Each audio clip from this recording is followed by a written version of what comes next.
हे सर्वशक्तिमान पिता परमेश्वर, आज के इस सुंदर दिन के लिए आपको धन्यवाद देते हुए आज जितने भी लोग इस वीडियो की माध्यम से आपके पवित्र वचनों को सुनेंगे उनके लिए दुआ करता हूँ। प्रभु, तू उन्हें अपने बहुमूल्य आशीष एवं कृपादानों से विभूषित कर। उनके सोच विचार, बोली वचन एवं कामों में आपकी आशीष हो, जिससे कि उनके द्वारा किए जाने वाले सभी कार्य आपकी कृपा से सफलता प्राप्त करे। साथ ही साथ उनके परिवार के प्रत्येक सदस्यों पर भी कृपा कर सबों को सुरक्षित रख। उन्हें दुख तकलीफों, विपत्तियों, कठिनाइयों एवं विशेषकर आकस्मिक दुर्घटनाओं से सुरक्षित रख। उन्हें अपने प्रेम एवं आनंद में जीवन यापन करने की कृपा कर। मैं यह प्रार्थना तुझे समर्पित करता हूँ उन्हीं हमारे प्रभु क्रिस्ट के द्वारा, आमीन। प्यारे मसीह विश्वासियों, प्रतिदिन के बाइबल पाठ एवं चिंतन में आपका स्वागत है। प्रस्तुत है आज का बाइबल पाठ। लेकिन बाइबल पाठ में प्रवेश करने से पहले आपसे आग्रह करता हूं कि यदि आपने अभी तक मेरे चैनल को सब्सक्राइब नहीं किया है या फिर मेरे चैनल में नए हैं तो कृपया चैनल को सब्सक्राइब और शेयर जरूर करें, ताकि जो लोग प्रभु के वचन को सुनने के लिए तरसते हैं उन लोगों तक मेरा वीडियो पहुंच सके। तो चलिए आज के बाइबल पाठ में प्रवेश करें। आज का पहला पाठ निर्गमन ग्रंथ अध्याय 2 पद संख्याएं 1 से 15 तक से लिया गया है। वचन कहता है, लेवी वंश के एक व्यक्ति ने एक लेवी वंशी कन्या से विवाह किया। उसकी पत्नी गर्भवती हुई और उसको एक पुत्र उत्पन्न हुआ। माता ने यह देखकर कि बच्चा सुंदर है, उसे 3 महीनों तक छिपाए रखा। जब वह उसे और अधिक समय तक छिपाकर नहीं रख सकी तो उसने बेत की एक टोकरी ले ली और उस पर चिकनी मिट्टी और डामर का लेप लगाया। उसने उसमें बालक को रखकर उसे नील नदी के तट के सरकंडों के बीच छोड़ दिया। बालक की बहन कुछ दूरी पर यह देखने के लिए खड़ी रहा करती है कि उस पर क्या बीतेगी। फिरौन की पुत्री नील नदी में स्नान करने आई। इस बीच उसकी सखियां नदी किनारे घूमती रहीं। उसने सरकंडों के बीच उस टोकरी को देखा और अपनी दासी को उसे ले आने को भेजा। उसने उसे खोल कर देखा कि उसमें एक रोता हुआ बालक पड़ा है। उसे तरस आया और उसने कहा, यह इब्रानियों का कोई बालक होगा। बालक की बहन ने फिरौन की पुत्री के पास आकर पूछा, क्या मैं इब्रानी स्त्रियों में से किसी दाई को बुला लाऊं जो आपके लिए इस बालक को दूध पिलाया करे? फिरौन की पुत्री ने उत्तर दिया, हाँ, यही करो। लड़की बालक की माता को बुला लाई। फिरौन की पुत्री ने उससे कहा, इस बालक को ले जाकर मेरे लिए दूध पिलाओ, मैं तुमको वेतन दिया करूंगी। वह स्त्री बालक को ले गई और उसने उसे दूध पिलाया। जब बालक बड़ा हो गया तो वह उसे फिरौन की पुत्री के पास ले गई। इसने उसे गोद लिया और यह कहते हुए उसका नाम मूसा रखा कि मैंने इसे पानी में से निकाला। जब मूसा सयाना हो गया तो वह किसी दिन अपने जाति भाइयों से मिलने निकला। उसने उन्हें बेगार करते देखा और यह भी देखा कि एक मिस्री उसके एक इब्रानी भाई को पीट रहा है। मूसा ने इधर उधर दृष्टि दौड़ाई और जब उसे पता चला कि वहाँ कोई दूसरा व्यक्ति नहीं है तो उसने मिस्री को मारकर बालू में छिपा दिया। वह दूसरे दिन फिर निकला और उसने 2 इब्रानियों को लड़ते देखा। उसने अन्याय करने वाले से कहा, तुम अपने भाई को क्यों पीटते हो? उस व्यक्ति ने उत्तर दिया, किसने तुमको हमारा शासक और न्यायकर्ता नियुक्त किया है? क्या तुम मुझको भी मार डालना चाहते हो जैसे कि तुमने उस मिस्री को मारा? मूसा यह सोचकर डर गया कि यह बात फैल गई है। फिरौन को भी इसका पता चला और उसने मूसा को मार डालना चाहा। मूसा फिरौन के अधिकार क्षेत्र से भाग निकला और मिद्यान देश में बसने गया और वहाँ एक कुएं के पास बैठकर विश्राम करने लगा। प्रभु की वाणी। ईश्वर को धन्यवाद। और आज का पवित्र सुसमाचार संत मत्ती के अनुसार पवित्र सुसमाचार अध्याय 11 पद संख्या 20 से 24 तक से लिया गया है। वचन कहता है, तब ईसा उन नगरों को धिक्कारने लगे जिन्होंने उनके अधिकांश चमत्कार देख कर भी पश्चाताप नहीं किया था। धिक्कार तुझे खोरीजिन, धिक्कार तुझे बेतसैदा, जो चमत्कार तुम में किए गए हैं यदि वे तीरूस और सीदोन में किए गए होते तो उन्होंने न जाने कब से टाट ओढ़कर और भस्म रमाकर पश्चाताप किया होता। इसलिए मैं तुमसे कहता हूँ, न्याय के दिन तेरी दशा की अपेक्षा तीरूस और सीदोन की दशा कहीं अधिक सहनीय होगी। और तू कफरनाहुम, क्या तू स्वर्ग तक ऊंचा उठाया जाएगा? नहीं, अधोलोक तक नीचे गिरा दिया जाएगा। क्योंकि जो चमत्कार तुझ में किए गए हैं यदि वे सोदोम में किए गए होते तो वह आज तक बना रहता। इसलिए मैं तुझसे कहता हूँ, न्याय के दिन तेरी दशा की अपेक्षा सोदोम की दशा कहीं अधिक सहनीय होगी। प्रभु का सुसमाचार। हे क्रिस्त, तेरी स्तुति हो। प्यारे मसीही भाइयों एवं बहनों, आज के पहले पाठ में हम मूसा के जन्म की कथा सुनते हैं।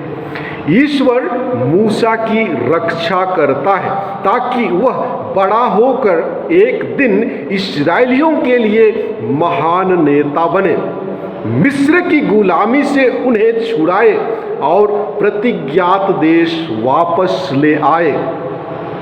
लेवी वंशी साधारण दंपति अम्राम और जोकेबेद के लिए यह एक बड़ी चुनौती थी।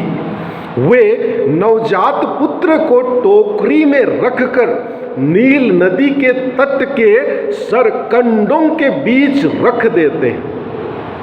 फिरौन की पुत्री उस बालक को बचाकर उसे मूसा नाम देती है। फिरौन की पुत्री के अनुसार मूसा का अर्थ है पानी में से निकाला हुआ। इब्रानी संस्कृति के अनुसार किसी व्यक्ति का नाम उसके जीवन से जुड़ा होता है। मूसा एक उद्धारकर्ता होगा। वह अपने लोगों को मिस्र से निकालकर लाल सागर के उस पार प्रतिज्ञात देश की ओर ले जाएगा। प्यारे भाइयों एवं बहनों, जिस प्रकार नींव मकान को मजबूत बनाती है उसी प्रकार विश्वास हमारे जीवन को मजबूत बनाता है।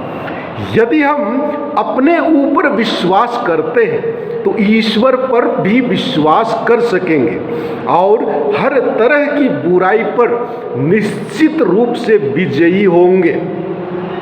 राई के दाने के बराबर भी विश्वास होगा तो एक पेड़ को उखाड़कर सागर में फेंक सकते हैं। आज के सुसमाचार पाठ द्वारा प्रभु यीशु ख्रिस्त कुछ नगरों को धिक्कारते हैं। जी हाँ, यदि हम ख्रिस्तीय बाइबल में देखें तो यहूदी और गैर यहूदियों के लिए कुछ गिने चुने नामी गिरामी नगर और शहर को पाते हैं जो लोगों के धार्मिक और सामाजिक जीवन के लिए खास मायने रखते हैं। यरूशलेम एक ऐसा ही नगर है। यह यहूदियों के लिए धार्मिक अनुष्ठान का केंद्र रहा है। यहूदी यहाँ सभी छोटे बड़े पर्व त्योहारों में एकत्र होकर बलिदान चढ़ाते तथा प्रार्थना करते थे। यह पवित्र नगर माना जाता रहा है। अतः यरूशलेम ईश्वर के राज्य का भी प्रतीक है। लेकिन प्रभु यीशु के समय कुछ ऐसे नगर थे जहां अधर्म और कुकर्म का अड्डा था, जैसे केरोजिन, बेतसैदा और कफरनहूम। पुराने व्यवस्थान में सोदोम और गोमोरा। नबियों और स्वयं ख्रिस्त ने इन नगरों में पश्चाताप का उपदेश दिया, चमत्कार दिखाया, पर उन्होंने पश्चाताप नहीं किया और नष्ट हो गए थे। प्रभु यीशु का इन नगरों को धिक्कारने का भी यही कारण है, क्योंकि यहाँ के लोग भी अनेक चमत्कार देख कर भी पश्चाताप और विश्वास नहीं किया। इसलिए प्रभु यीशु उन्हें चेतावनी देते हैं कि न्याय के दिन इन नगरों की दशा तीरोस, सीदोन एवं सोदोम की दशा से भी गई गुजरी और दयनीय होगी। अतः आज का सुसमाचार हमें अपने आचरण से ईश्वरीय बुलाहट की ओर प्रश्न करने को कहता है। ईश्वर किसी को दोषी या पापी नहीं ठहराते, परंतु वे व्यक्ति के आचरण को दोषी मानते हैं। यीशु केरोजेन और बेतसैदा को दोषी ठहराते हैं क्योंकि उन्होंने अपने उत्तरदायित्व को भुला दिया था और अपने आप घमंड करने लगे थे। वही घमंड उन्हें ईश्वरीय वाणी का सकारात्मक उत्तर ना देने का मूक बना रहा था। उनका सोच विचार था कि उनके पास सत्य की पूर्णता थी और उनके बीच जो चमत्कार हुआ वह सब हाथ का कमाल था। हम भी बहुत बार अपने गुणों पर घमंड करते हैं। हम उन्हें ईश्वर का वरदान नहीं बल्कि अपने परिश्रम और हाथ तथा दिमाग का फल मानते हैं, और ऐसा विचार हमें ईश्वर से दूर ले जाता है तथा ईसा इसी प्रकार के आचरण को दोषी ठहराते हैं। प्यारे भाइयों एवं बहनों, ईसा के आक्रोश से हमें यह संदेश मिलता है कि ईश्वर की प्रजा मात्र होने से कोई मुक्ति प्राप्त नहीं कर सकता, बल्कि ईश्वर की वाणी सुनकर उनके इच्छा पूरी करने से वह मुक्ति प्राप्त करेगा। इन तीन नगरों खोराजिन, बेतसैदा और कफरनाहुम पर यीशु के धिक्कार से यह इंगित होता है कि आने वाले समय में इन नगरों के लोग शुभ संदेश का तिरस्कार करेंगे और गैर यहूदी धीरे धीरे शुभ संदेश को स्वीकार करेंगे। अतः आज के सुसमाचार द्वारा माता कलीसिया हमें अपने घमंड रूपी आचरण को दिल से निकालकर प्रभु यीशु में निवास करने के लिए आमंत्रित करती है। आज हमारे मन में सवाल आने चाहिए, क्या हम यीशु की शिक्षा पर चलते हैं? क्या हम स्वयं को बदलने को तैयार हैं? अगर हम बदलने को तैयार हैं तो तो प्रभु की योजना हमारे जीवन में भी प्रकट होगी और हम भी नबी मूसा की भांति मुक्ति कार्य के साधन बन जाएंगे।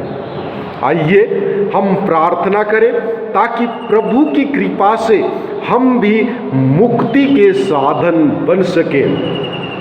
हे सर्वशक्तिमान जीवंत पिता परमेश्वर, आज के सुंदर वचन के लिए आपको धन्यवाद देते हुए प्रार्थना करता हूँ कि आज जितने भी लोगों ने आपके वचन को सुना, उनके मन एवं दिमाग में घमंड की भावना को नष्ट कर विनम्रता रूपी गुण से विभूषित कर, ताकि वे आपके पुत्र द्वारा बताए गए मार्ग पर चलते हुए पवित्र एवं निष्कलंक जीवन यापन करें तथा दूसरों को भी पवित्रता के मार्ग पर लेते हुए बहुतों के लिए मुक्ति का साधन बन सके।